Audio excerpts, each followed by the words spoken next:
বাবা এবং মায়েরা, আমি এসএসসি ইকোনমিক্স ক্লাসে তোমাদেরকে স্বাগত জানাই। আমি রণজিৎ কুমার নাথ। তোমাদেরকে আজকে অর্থনীতি প্রথম পত্র প্রথম অধ্যায় নিয়ে কিছুটা আলোচনা করব।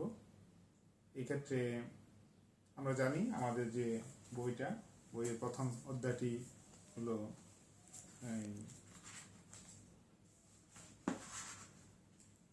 মৌলিক অর্থনৈতিক সমস্যা এবং এর সমাধান।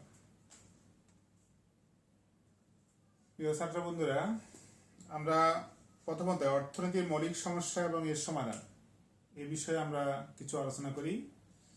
যেমন এখানে তোমাদের যেগুলো মনে রাখার বিষয় যে আছে আমাদের ধারাবাহিকভাবে, মৌলিক অর্থনৈতিক সমস্যা, এর উদ্ভবের কারণ, দুষ্প্রাপ্যতা নির্বাচন, মৌলিক অর্থনৈতিক সমস্যা, উৎপাদন সীমারেখা এবং সুযোগ ব্যয়।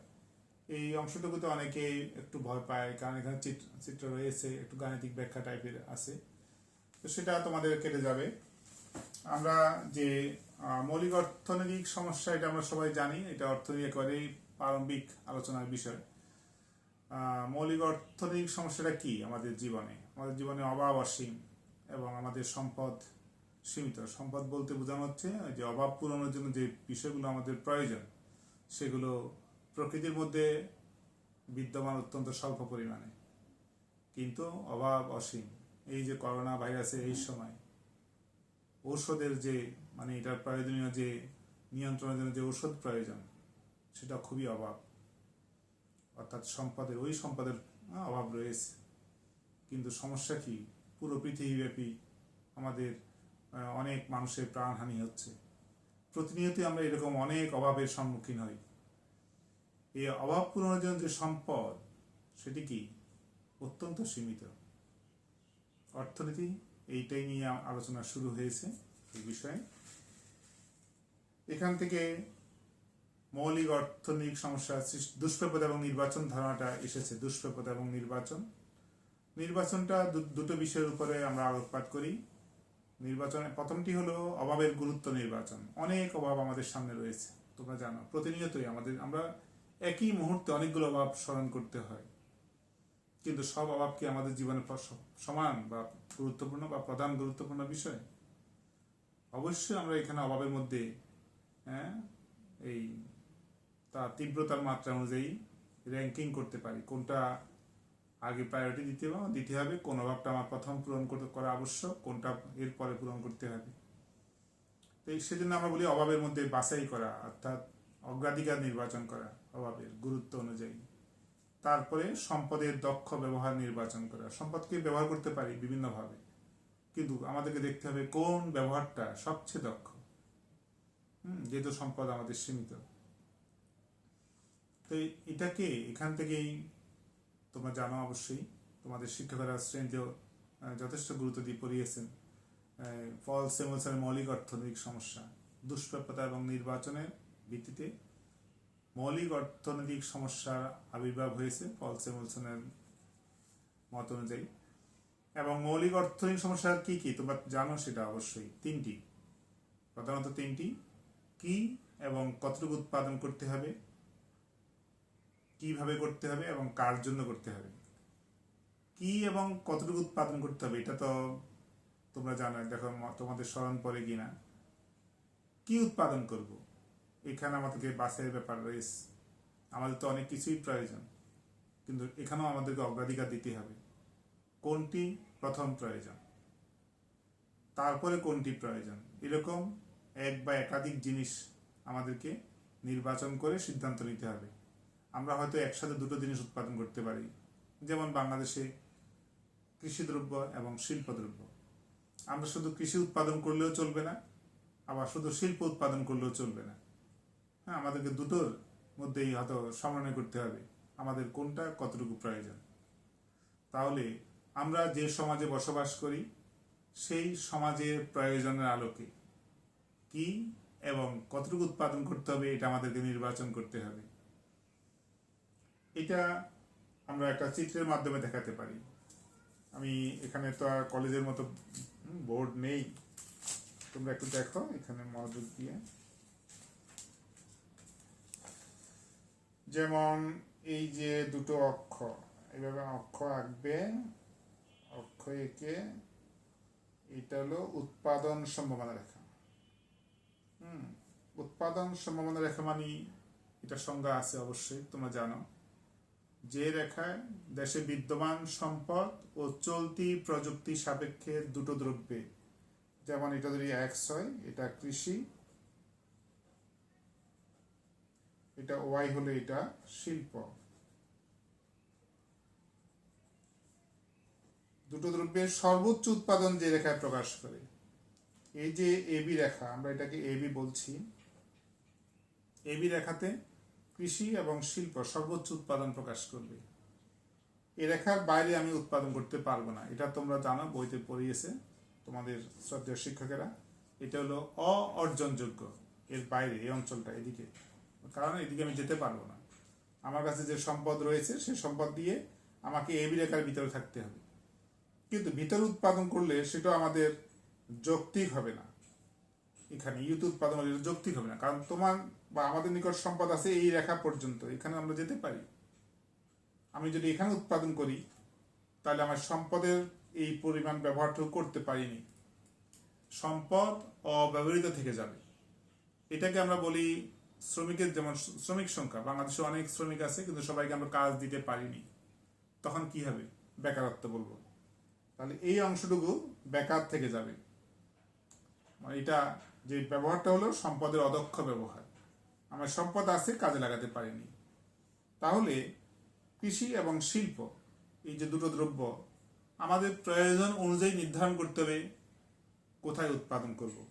যদি কৃষি দ্রব্যের অধিক প্রয়োজন হয় তাহলে আমরা এই রেখার মধ্যবিন্দুর নিচের দিকে থাকবো। তাহলে এখানে থাকলে হবে কি, কৃষি দ্রব্যের উৎপাদনটা বেশি হবে এবং শিল্প দ্রব্যের উৎপাদনটা কম হবে, কারণ আমাদের যেহেতু কৃষির প্রয়োজন বেশি এ পর্যন্ত, আর শিল্পের উৎপাদন আমার এখানে হবে।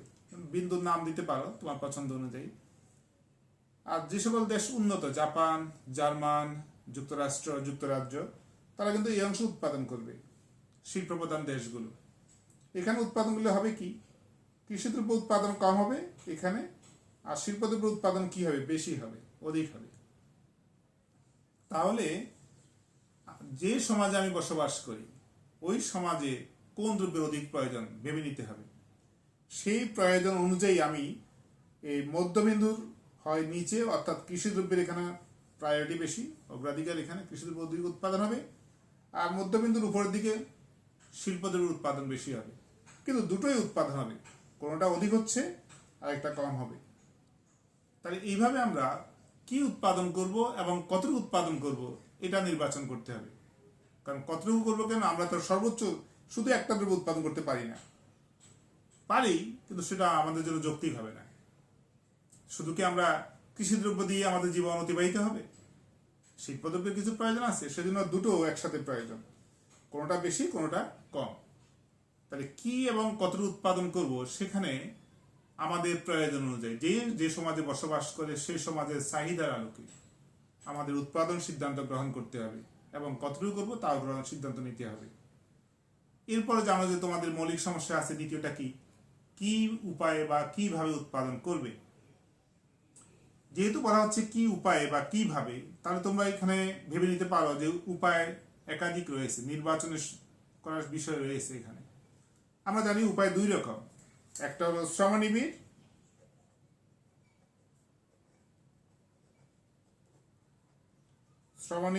একটা হলো কি পুঁজিনিবিড়।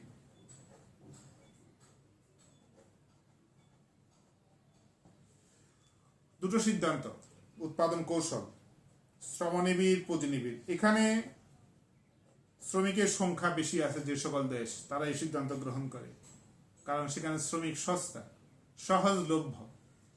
আর পুঁজিনিবিড়, যেখানে পুঁজি বেশি আছে যে সকল দেশ, ধনী দেশগুলো, এই উৎপাদন কৌশল গ্রহণ করে। এটা তোমরা বই দিয়ে পড়ে আসছো নিশ্চয়ই, প্রথম ফার্স্ট ইয়ারে। ধরো এখানে এল, এটা হলো শ্রমনিবিড়, শ্রমিকের সংখ্যা বেশি, এখানে পুঁজি দেখানো হচ্ছে। আর এই যে একটা রেখা তোমরা দেখেছ বইতে, এটাকে কি রেখা বলবে মনে আছে? এটাকে আমরা বলি সম উৎপাদন রেখা।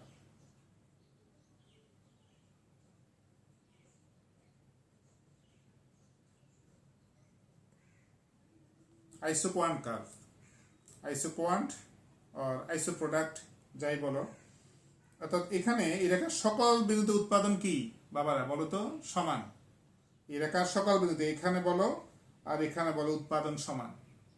তাহলে এখানে যদি আমরা একটা কৌশল নিই, নির্বাচন করি, এখানে যাচ্ছি, এটা একটা কৌশল, ধরো টেকনোলজি কৌশল 1, আর এখানে একটা কৌশল যাচ্ছে, এটা কৌশল কি 2, দুটো কৌশল। এখন দেখো যে এই যে টেকনোলজি 1 কৌশল 1 এখানে কি বেশি প্রয়োগ হচ্ছে, কে কে মানে কি, হ্যাঁ পুঁজিনিবিড়। এখানে কে ধরো 50 একক, আর এল কি ব্যবহার হচ্ছে, এলটা হচ্ছে ধরো 10 বা 15 একক বা 20 একক ধরো। তাহলে এখানে দেখতেছো যে শ্রমিকের প্রয়োজন এখানে কম হচ্ছে আর পুঁজির ব্যবহারটা কি হচ্ছে, শ্রমিকের ব্যবহার কম, পুঁজির ব্যবহারটা অধিক হচ্ছে। তাহলে আমরা এখানে এই বিদ্যুতে উৎপাদন করতে পারি। আর এই টেকনোলজি 2-তে একই উৎপাদন হবে যেহেতু সম উৎপাদন রেখা। এইখানে দেখো পুঁজির ব্যবহারটা কম হচ্ছে ধরো 20 একক, আর শ্রমের ব্যবহারটা কি হচ্ছে 50 একক।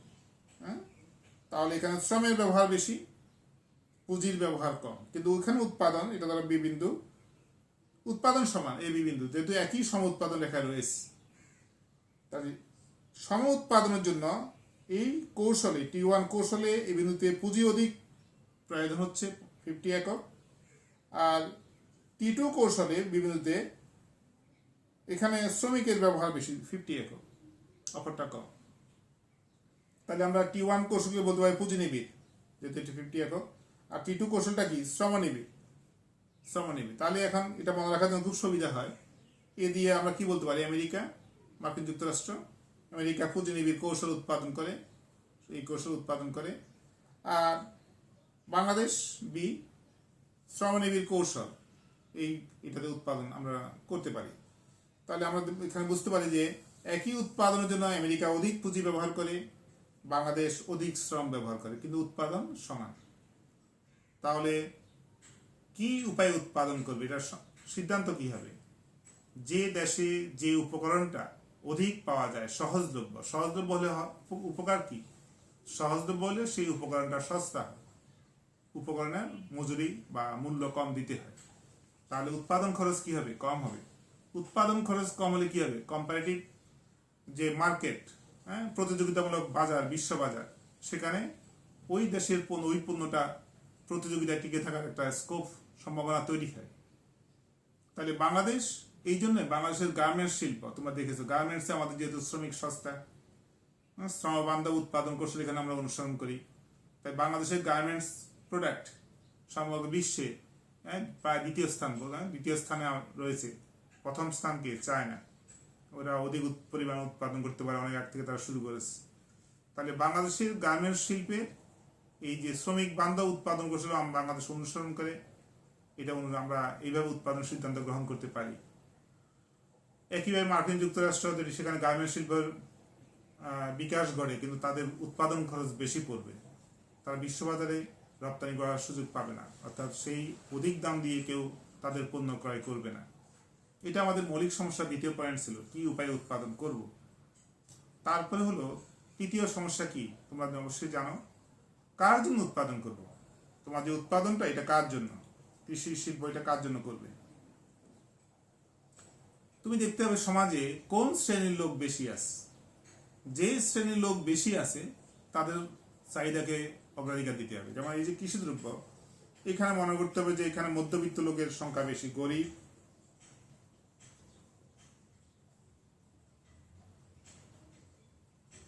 মধ্যবিত্ত শ্রেণী।